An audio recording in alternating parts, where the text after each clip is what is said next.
자, 오늘 말씀은 마태복음 5장 8절 한 절 말씀입니다. 자, 마태복음 5장 8절을 우리 마음에 새깁시다. 우리 다 같이 한번 읽으면서 마음에 담는 거예요. 우리 다 같이 함께 읽겠습니다. 마태복음 5장 8절. 자, 시작. 마음이 청결한 자는 복이 있나니 그들이 하나님을 볼 것이며. 자, 이 말씀 마음에 담았나요? 다시 한번 읽어볼까요? 시작. 마음이 청결한 자는 복이 있나니 그들이 하나님을 볼 것이며. 예. 오늘날 우리 사회는 내면 세계보다는 외면 세계를 중시하는 외모 지상주의에 빠져 있습니다. 외모 지상주의라는 말 들어보셨죠? 이 말은 원래 뉴욕 타임즈의 칼럼니스트 윌리엄 세파이어라는 사람이 외모로 사람을 판단하고 또 차별하는 사회의 그 병리 현상을 두고 루키즘이라는 말을 사용하면서 주목받게 된 거예요. 루키즘이라는 말은 이때 생성된 거죠. 이게 우리말로 번역하면 외모 지상주의예요. 자, 이 외모 지상주의의 심각성은 뭐냐면 이 외모 지상주의가 마치 인종차별주의나 성차별주의 같이 개인의 인권을 침해할 뿐만 아니라 사회 전체를 자꾸 병들게 한다는 데 있습니다. 그런데 지금 이 외모 지상주의가 우리나라에 풍토처럼 아주 빠르게 번지고 있다는 사실입니다.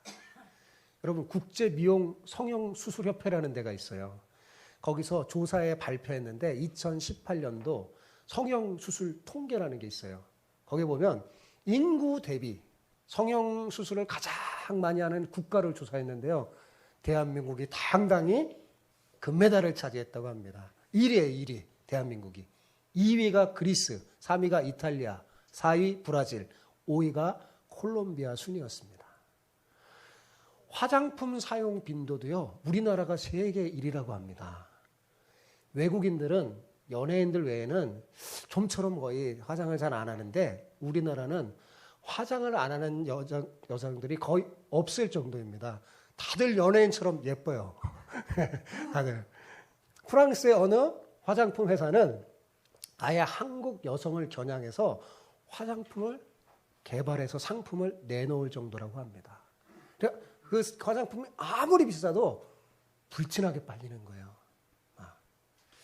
요즘 우리나라는 예쁜 남자 신드롬으로 남자도 화장하는 시대가 되었으니 외모에 대한 관심이 가히 병적이라고 할 수 있겠죠. 예. 그래서 그런지 우리나라 사람들이 다들 잘생기고 예쁜 것 같아요. 예. 지금 같지는 않겠지만 여러분 아마 예수님 시대 당시에도 그랬던 것 같아요.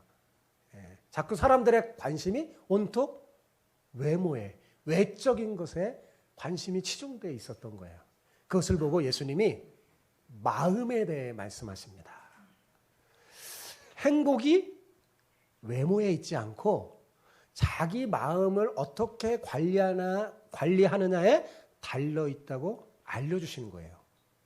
사람의 진정한 가치와 멋은 외모보다는 내적인 인격을 통해 드러나기 때문입니다. 이 루키즘이라는 잘못된 사회 풍조를 따라가면 우리는 절대로 행복할 수 없어요.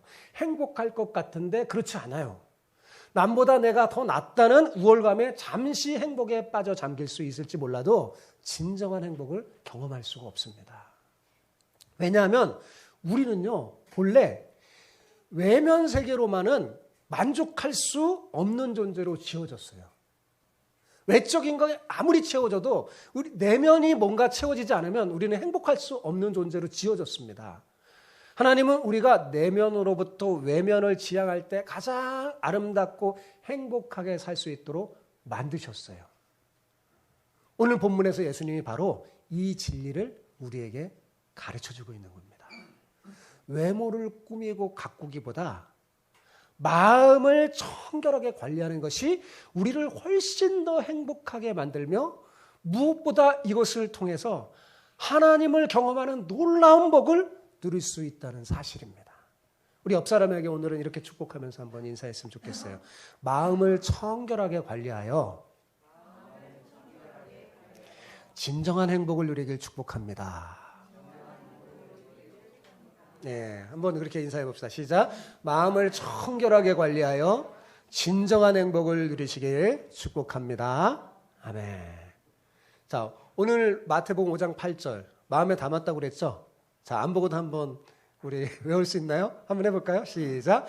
마음이 청결한 자는 복이 있나니 그들이 하나님을 볼 것이며. 자, 이 말씀 중에서 가장 핵심적인 단어가 마음이라는 단어예요. 어떤 단어라고요? 마음. 예수님은 왜 마음을 중요하게 여긴 것일까요? 왜 그럴까요? 마음이 그 사람의 참모습을 보여주고 있기 때문입니다. 겉으로 드러난 외모는 그 사람의 진짜 모습이 아니에요.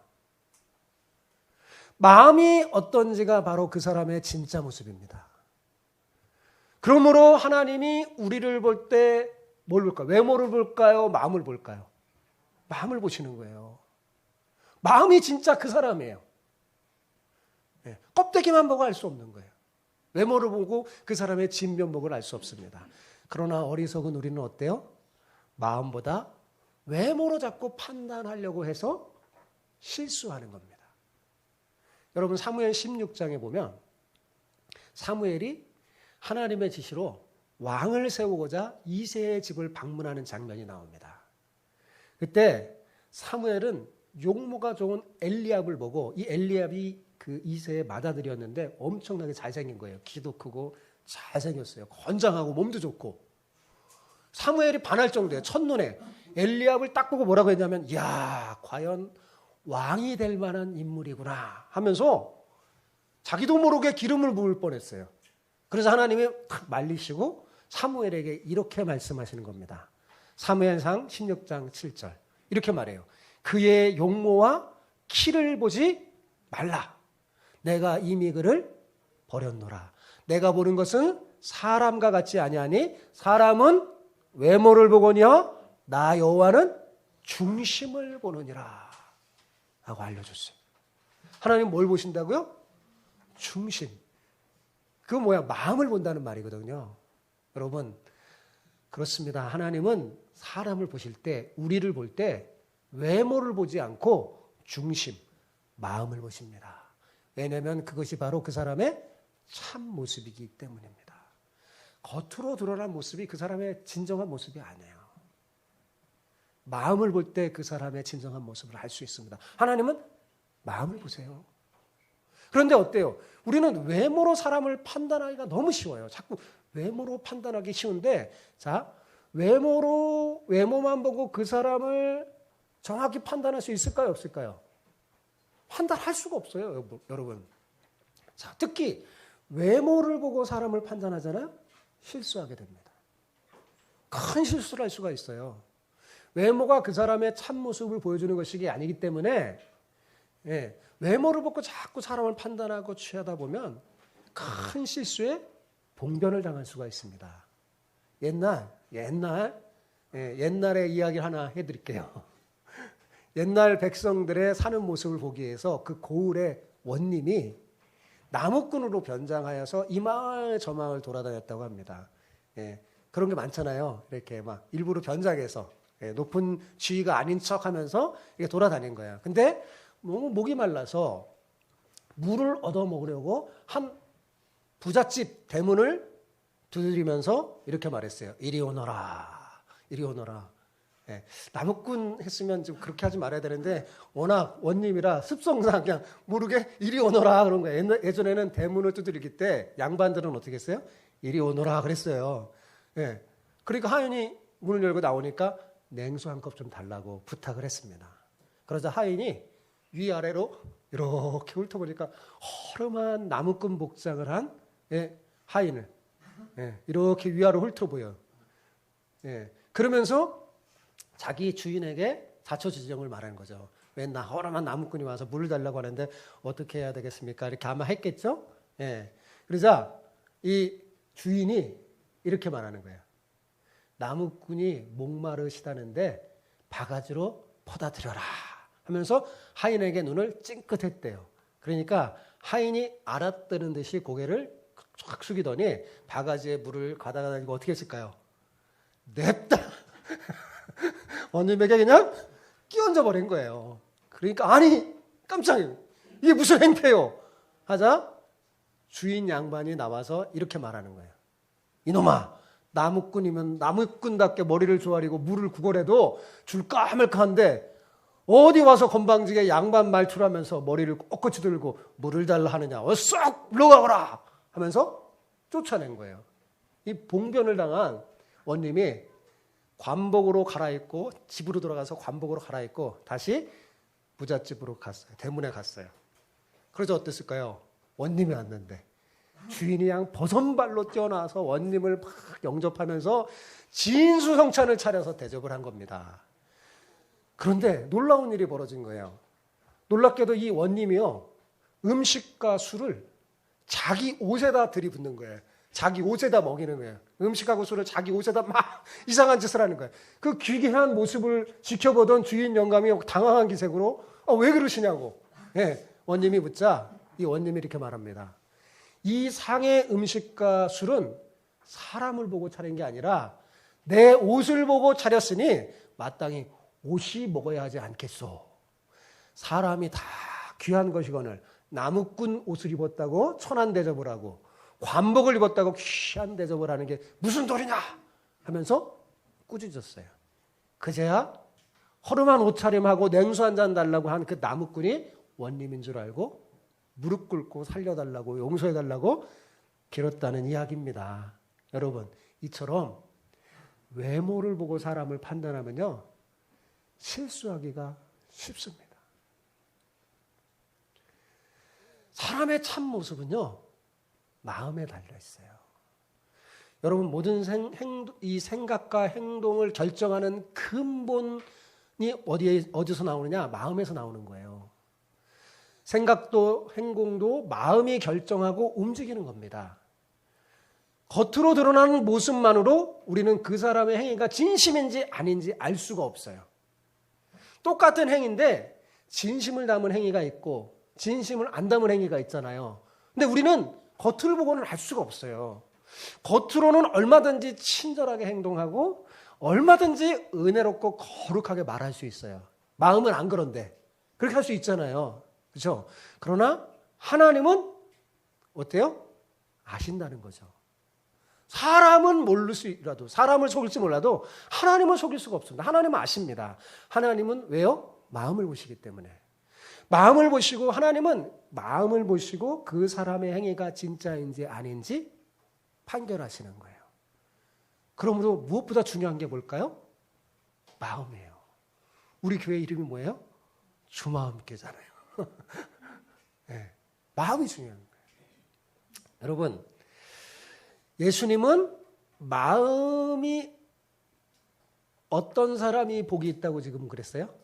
오늘 본문에서 마음이 어떤 사람이 복이 있다고 했어요? 마음이 청결한 사람이 복이 있다고 했어요. 그렇죠? 네. 그럼 마음이 청결한 사람은 어떤 사람일까요? 또 어떻게 해야 마음이 청결한 사람이 될 수 있을까요? 여러분, 마음이 청결하면 어떻게 해야 돼요? 비누로 씻어야 될까요? 어떻게 해요? 마음이 청결해지는 방법은 딱 한 가지밖에 없습니다. 예수님의 보혈로 씻는 방법밖에 없어요. 자, 히브리서 10장 19절에서 22절을 같이 읽어봅시다. 시작. 그러므로 형제들아, 우리가 예수의 피를 힘입어 성소에 들어갈 담력을 얻었나니 그 길은 우리를 위하여 휘장 가운데로 열어놓으신 새로운 살길이요 휘장은 곧 그의 육체니라. 또 하나님의 집 다스리는 큰 제사장이 계심에 우리가 마음의 뿌림을 받아 악한 양심으로부터 벗어나고 몸은 맑은 물로 씻음을 받았으니 참 마음과 온전한 믿음으로 하나님께 나아가자. 자, 히브리 기자는 예수님의 피에 힘입은 사람이 성소에 들어갈 담력을 얻었다고 그랬어요. 그죠? 자, 이것은 무슨 말이냐? 예수님의 보혈로 깨끗해진 사람이 성소에 들어가서 하나님을 뵐 수 있다는 말입니다. 성소에 누가 계세요? 하나님 계시죠. 그분을 배웠고 그분을 통해 크신 은혜와 복을 누리는 거죠. 하나님은 거룩하신 분이기 때문에 예수님의 피로 깨끗해진 사람만이 하나님을 뵐 수 있어요. 그렇습니다, 여러분.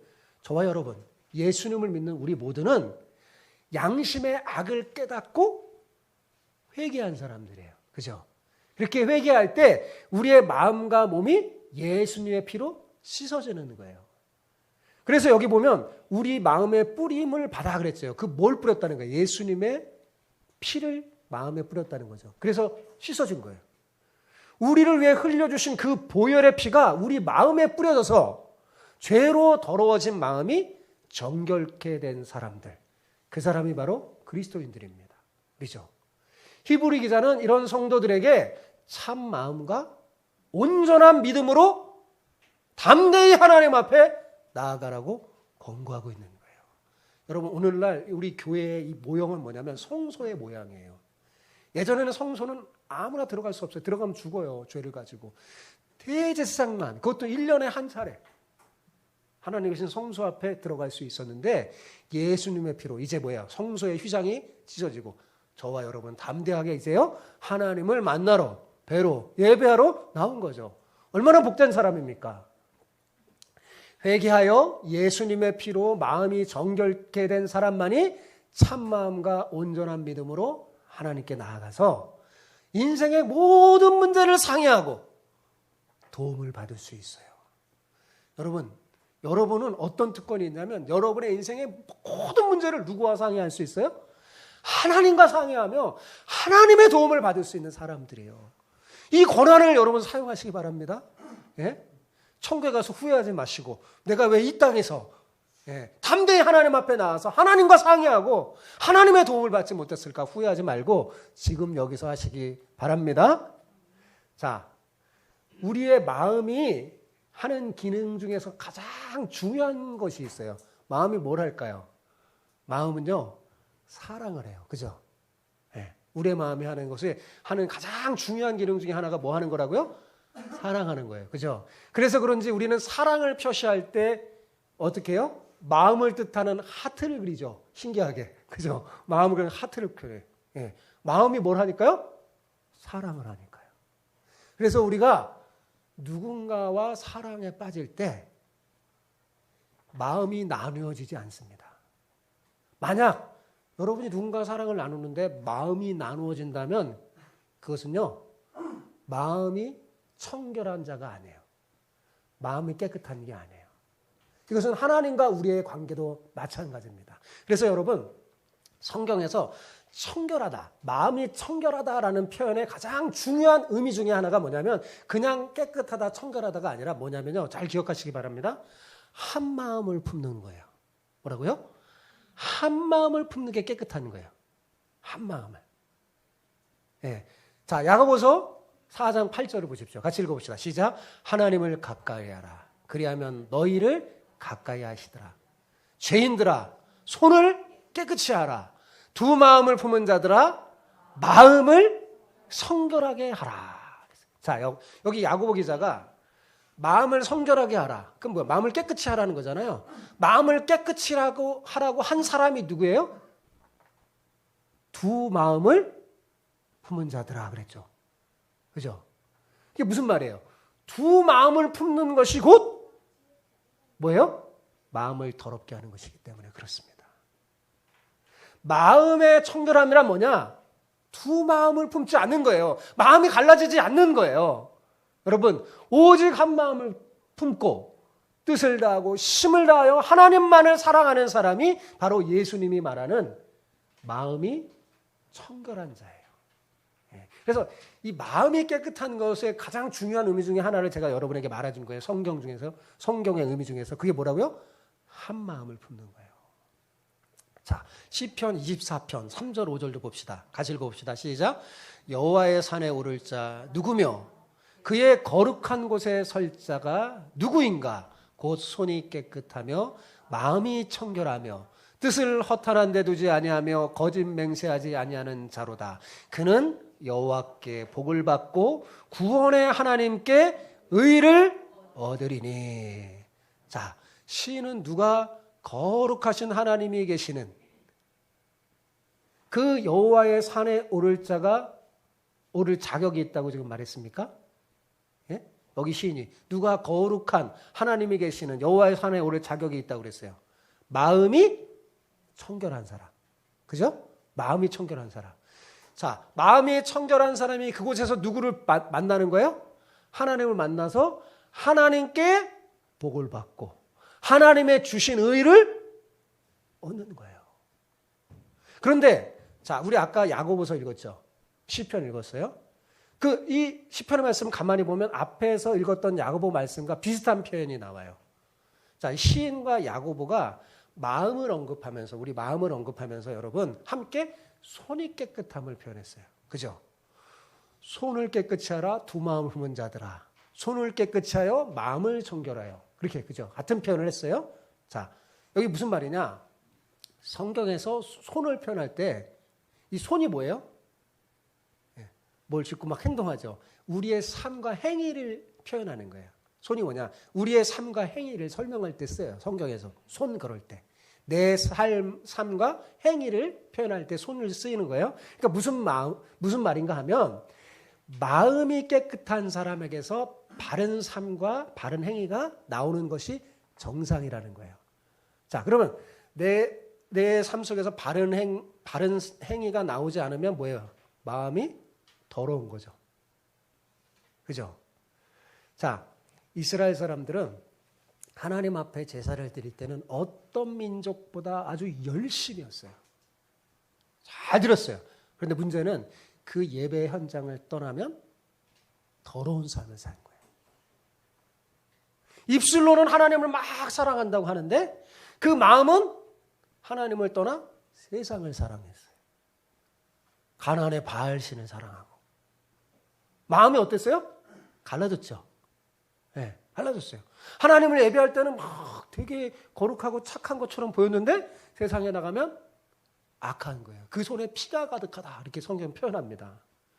그래서 시인은 이것을 지적하면서 삶과 마음이 청결한 사람만이 하나님을 뵙고 복을 얻을 자격이 있다고 지금 말하는 거예요. 바로 이런 사람이 예수님이 말씀하신 마음이 청결한 사람이에요. 여러분 모두 이런 복된 사람이 되시길 바랍니다. 그래서 예수님이 보면서 이런 말도 한 적이 있어요. 좋은 나무가 좋은 열매를 맺고 나쁜 나무가 뭐야? 나쁜 열매를 맺나니. 열매로 그 나무를 알지라. 그러니까 그러니까 외적인 것만 보면 몰라요. 판단을 못 하는데 이 마음이 깨끗하면 뭐야? 왜 그 마음이 깨끗함이 어디까지 영향을 미치는 거예요? 내 삶에도 영향을 미치는 거예요. 내 삶에도. 자, 이렇게 마음이 청결하여 하나님의 말씀을 쫓아 하나님을 만나 뵙고 경험하며 복을 누리는 삶이 성경에서 말하는 가장 복된 삶이에요, 여러분. 그런데 이런 우리 마음을 공격해서 하나님의 복을 누리지 못하게 방해하는 세력이 있어요. 우리가 하나님을 믿는데도 하나님이 주신 행복과 복을 누리지 못하고 막 힘들고 괴롭게 살도록 막 방해하고 공격하는 세력이 있다는 것입니다. 그래서 잠언 기자는 우리에게 이런 말을 한 적이 있어요. 한번 저기 방송실에 갔네. 모든 지킬 만한 것 중에 내 마음을 지키라 그랬어요. 네. 생명의 근원이 여기서 남이라 라고 한 겁니다. 마음을 지키라는 거예요. 되게 중요한 거예요. 자, 마음을 왜 지켜요? 자, 보세요. 마음을 지키라 그랬죠. 그럼 마음을 왜 지키라고 그럴까요? 누군가가 뭐 하는 거예요, 지금? 공격하고 있어서 그런 거예요. 누군가 마음을 공격하는 사람이 있다는 거죠. 그 전제로 말하는 거잖아요. 누군가 우리 마음을 공격하니까 뭐라고 해요? 마음을 지키라고 그러는 거잖아요. 예. 여러분, 우리는 지켜야 할 것들이 참 많아요. 그죠? 가정을 지켜야 되고, 그죠? 교회도 지키고, 나라를 지켜야 되는, 지켜야 할 소중한 것들이 정말 많습니다. 그죠? 그런데 잠언 기자는 이 모든 지킬 만한 것 중에서 가장 중요한 것이 뭐라고요? 마음이라고 그랬어요. 그죠? 왜 그럴까요? 예. 저를 보세요. 왜 그럴까요? 마음이 점령당하면, 마음이 공격당해서 점령당하면 다른 모든 것도 다 점령당하기 때문에 그렇습니다. 여러분, 우리의 마음을 공격하고 노리는 그 악한 존재가 누굴까요? 누구예요? 알잖아요. 누굴까요? 사탄과 그의 쫄개들입니다. 사탄은 우리가 마음을 청결히 유지해서 하나님의 복을 누리며 행복하게 사는 게 싫어요. 그리스도인이 하나님의 복을 누리며 행복하게 멋지게 살아가는 것을 제일 싫어합니다. 사탄이. 그래서 어떻게 하든지 뭘 공격해요? 우리의 마음을 더럽히려고 공격합니다. 그러니까 사탄은 정말 잘 알아요. 사탄은 영적 존재이기 때문에 뭐가 제일 중요한지 잘 알아요. 그래서 그걸 공격하는 거예요. 여러분은 마음을 공격하는 거예요. 예, 마음을.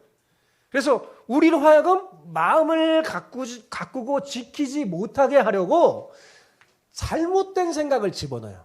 사탄이 어떻게 공격한다고요? 잘못된 생각을 가지게. 그래서 사람들로 하여금 외모에 신경 쓰게, 세상 풍조를 따르게, 세상의 가치관에 따라 살도록 자꾸 유도하는 거예요. 네. 여러분, 사탄에게 속지 맙시다. 사탄에게 속아서 세상 풍조를 따르는 어리석은 자가 되지 마십시오. 거기에는 진짜 행복이 없어요. 그렇다면 여러분, 우리가 어떻게 이 사탄의 공격으로부터 내 마음을 지킬 수 있을까요? 그게 중요하잖아요. 그죠? 바울은요, 에베소 교회 성도들에게 마귀의 이 관계를 능히 대적하기 위해서 하나님의 전신갑주를 입으라고 권면했습니다. 자, 에베소서 6장 13절에서 18절 한번 읽어봅시다. 시작. 그러므로 하나님의 전신갑주를 취하라. 이는 악한 날에 너희가 능히 대적하고 모든 일을 행한 후에 서기 위함이라. 그런즉 서서 진리로 너희 허리띠를 띠고 의의 호신경을 붙이고 평안의 복음이 준비한 것으로 신을 신고 모든 것 위에 믿음의 방패를 가지고 이로써 능히 악한 자의 모든 불화살을 소멸하고 구원의 투구와 성령의 검 곧 하나님의 말씀을 가지라. 모든 기도와 간구를 하되 항상 성령 안에서 기도하고 이를 위하여 깨어 구하기를 항상 힘쓰며 여러 성도를 위하여 구하라. 자, 하나님의 전신갑주를 이렇게 설명해 줬는데요. 이 하나님의 전신갑주의 핵심이 어디에 있냐? 하나님의 말씀과 기도에 있습니다. 자, 이 하나님의 말씀과 기도가 뭘 지킬까요? 우리 마음을 지키는 거예요. 예. 이 하나님의 말씀과 기도가 사탄을 쓰러뜨리는 핵폭탄입니다. 여러분이 하나님의 말씀과 기도로 여러분의 마음을 지키면요, 사탄이 아무리 공격해도 실패해요. 우리가 하나님의 말씀과 기도로 자기 마음을 잘 지키면 어떤 일이 벌어지냐면, 여러분, 마음에 하나님의 가치관이 심어져요. 점점 하나님의 말씀을 읽고 하나님과 기도로 소통하면서 하나님을 자꾸 가까이 하고, 자, 하나님을 가까이 하라 그랬잖아요. 그건 기도하라는 말이에요. 그러면 하나님이 만나주시는 거예요. 그럼 어떻게 되냐면 우리 마음이 깨끗해져요. 점점 깨끗해지면서 내 마음이 어떻게 돼요? 하늘의 가치관이 심어져요. 그런데 반대로 하면, 사탄의 공격을 받으면 세상의 풍조가 들어와요. 세상의 가치관이 심어져요. 여러분, 지금 이게 영적 싸움인 거예요. 예. 이렇게 하늘의 가치관이 심어지면 어떤 일이 벌어지냐? 하나님을 대적하는 세상의 모든 이론을 다 무너뜨리는 복음의 능력을 여러분이 경험하게 됩니다. 그리고 무엇보다 우리의 모든 생각을 사로잡아서 그리스도께 복종하게 해요. 사탄이 어디를 공격한다고 그랬어요? 생각을 공격하는 거예요. 마음을 공격하면서 악한 생각, 잘못된 가치관을 쑥 집어넣어주는 거예요. 그래서 다투게 하고 싸우게 하고 분열을 일으키고, 네. 잘못된 판단을 하게 하고 내 내면 마음보다 외모에 치중하게 만들어버리고 뭐 이렇게 만들어버리는 거예요. 여러분, 그런데 하나님의 말씀과 기도로 마음을 바꾸면 어떻게 돼요? 하늘의 가치관이 심어져서 복음의 능력을 체험할 수 있어요. 자, 고린도후서 10장 4절에서 7절 말씀 같이 읽어봅시다. 잘 말씀을 생각하면서 읽는 거예요. 시작. 우리의 싸우는 무기는 육신에 속한 것이 아니요 오직 어떤 견고한 진도 무너뜨리는 하나님의 능력이라. 여기 어떤 견고한 진이라는 것은 세상의 잘못된 가치관, 사탄이 품은 풍조를 말하는 거예요. 계속 읽어봅시다. 모든 이론을 무너뜨리며 하나님을 아는 것을 대적하여 높아진 것들을 다 무너뜨리고 모든 생각을 사로잡아 그리스도에게 복종하게 하니 너희의 복종이 온전하게 될 때 모든 복종하지 않는 것을 벌하려고 준비하는 중에 있노라. 너희는 외모만 보는도다. 만일 사람이 자기가 그리스도에게 속한 줄을 믿을진대 자기가 그리스도에게 속한 것 같이 우리도 그러할 줄 자기 속으로 다시 생각할 것이라. 예. 그래요. 마음이 중요한 겁니다.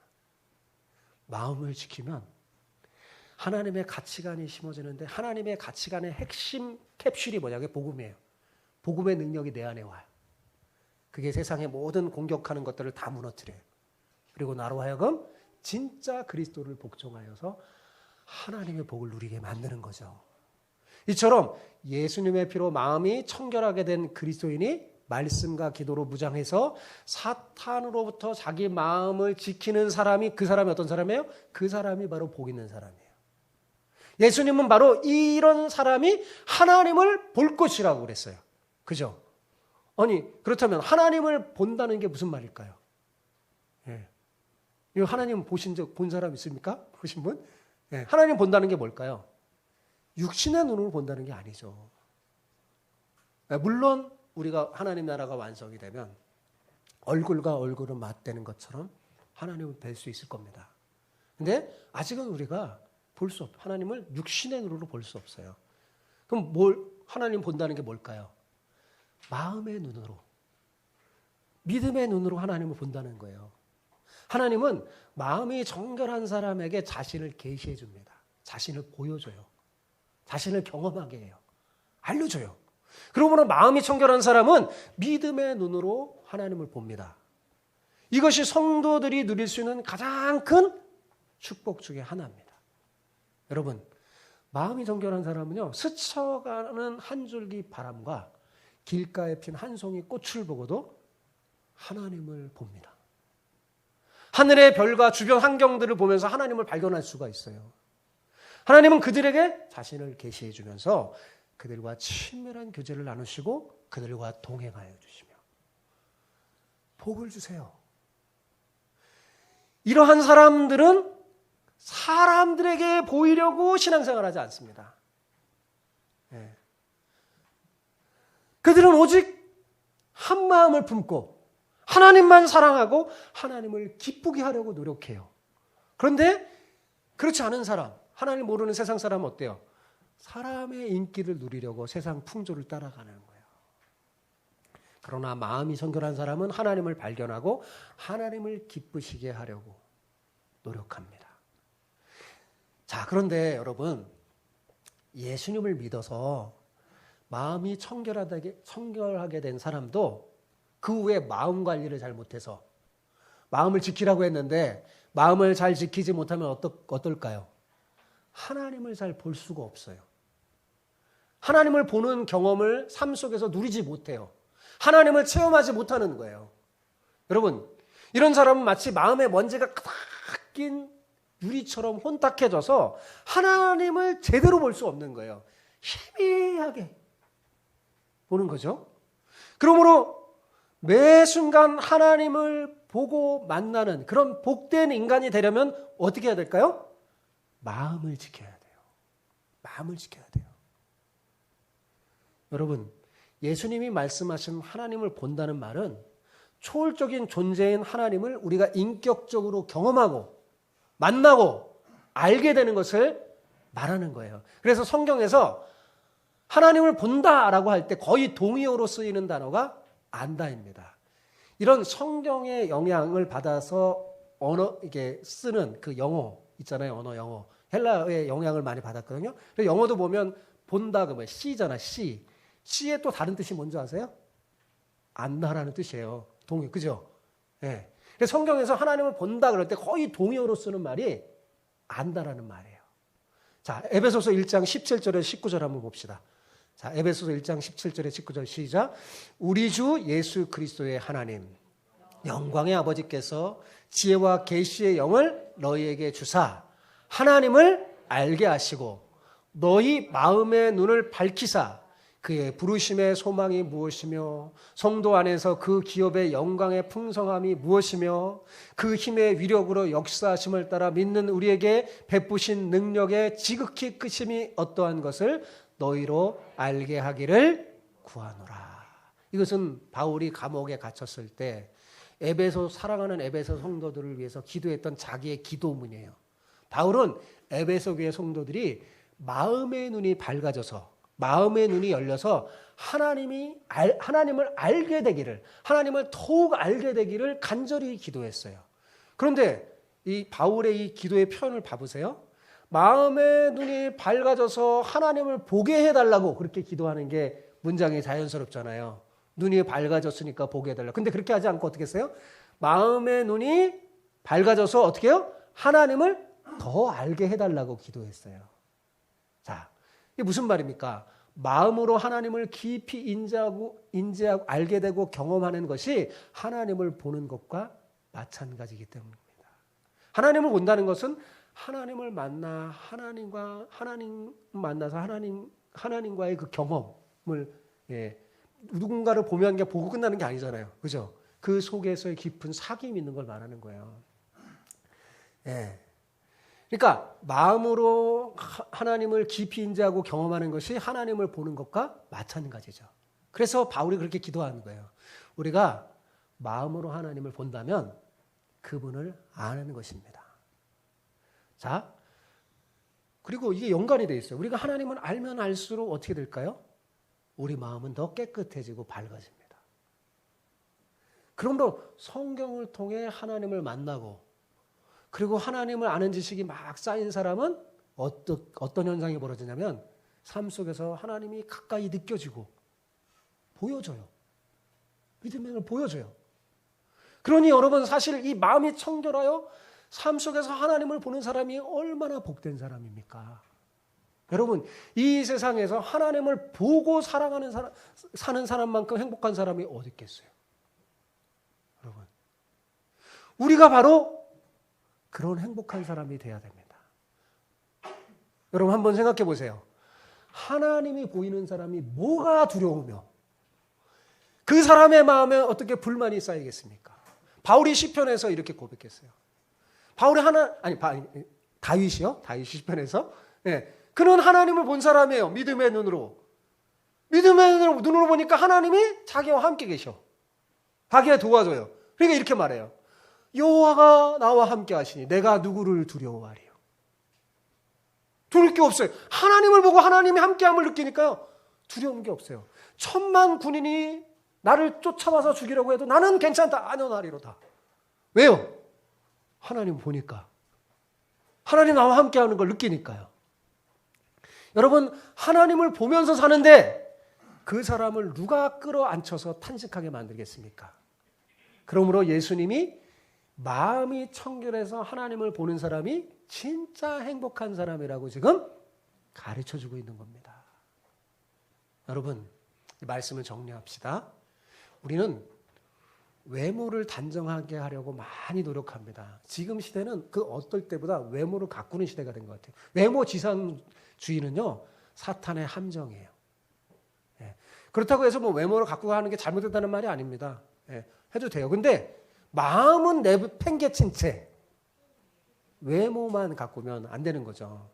여자들은 어때요? 날씬한 몸매를 만들기 위해서 큰 고생을 감수합니다. 꼬득하면 다이어트 하잖아요. 꼬득하면. 옷도 그냥 자꾸 TV나 이런 데서 보면 비현실적인 여자들이 나와서 막 하니까 그 몸에 맞추려고 얼마나 노력을 합니까? 남자들도 멋진 몸을 만들기 위해서 많은 노력과 시간을 투자합니다.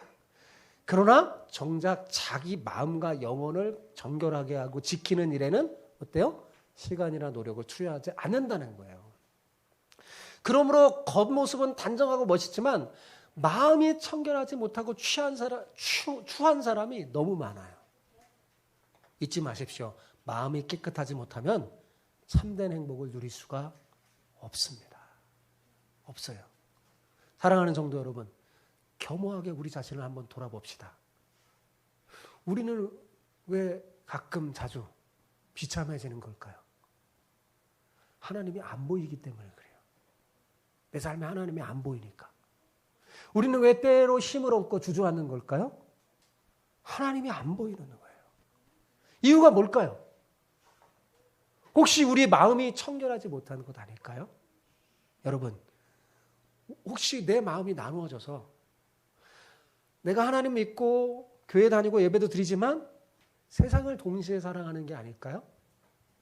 여러분, 성경은 뭐라고 말하냐면 바로 그 사람의 마음은 정결하지 못한 마음이라고 가르쳐 줍니다. 제가 아까 그랬죠. 정결한 마음은 어떤 마음이라고요? 한 마음이라고. 사탄의 공격으로부터 마음을 지키지 못하고 세상의 것들로 더러워져 있으면요, 하나님이 보여도 희미하게 보입니다. 여러분, 희미하게 보이는 게 어떻게 나에게 힘과 용기를 주며 소망을 품게 할 수 있겠습니까? 원인을 찾아야 돼요. 왜 내 가정이 이 모양인가? 탄식만 하지 말고 원인을 찾으세요. 부부 사이가 왜 이렇게 멀어졌는가? 내 자식이 왜 저 모양인가? 이유를 찾아보세요. 마음이 정결하여 하나님을 보고 살면 그런 일이 벌어지지 않습니다. 하나님과 만나 가까이 하나님과 상의하잖아요. 길이 보여요. 길이 보여요. 하나님이 우리 마음에 가득 채워져 있는데 세상의 문제들이 어떻게 우리에게 영향을 끼칠 수 있겠습니까? 세상을 보지 마십시오. 세상에게 속습니다. 사람을 보지 마세요. 사람에게 실망합니다. 외모로 보고 판단하지 마세요. 실수합니다. 오직 하나님의 말씀과 기도로 어떻게 해요? 여러분의 마음을 지키세요. 예수님의 피로 깨끗하게 해준 여러분의 영혼을 지키세요. 심령을 지키세요. 그리고 한 마음으로 하나님을 바라보며 살아가는 여러분 되시기 바랍니다. 그러면 오늘 예수님이 말씀하신 그 복된 사람이 바로 여러분이 될 것입니다.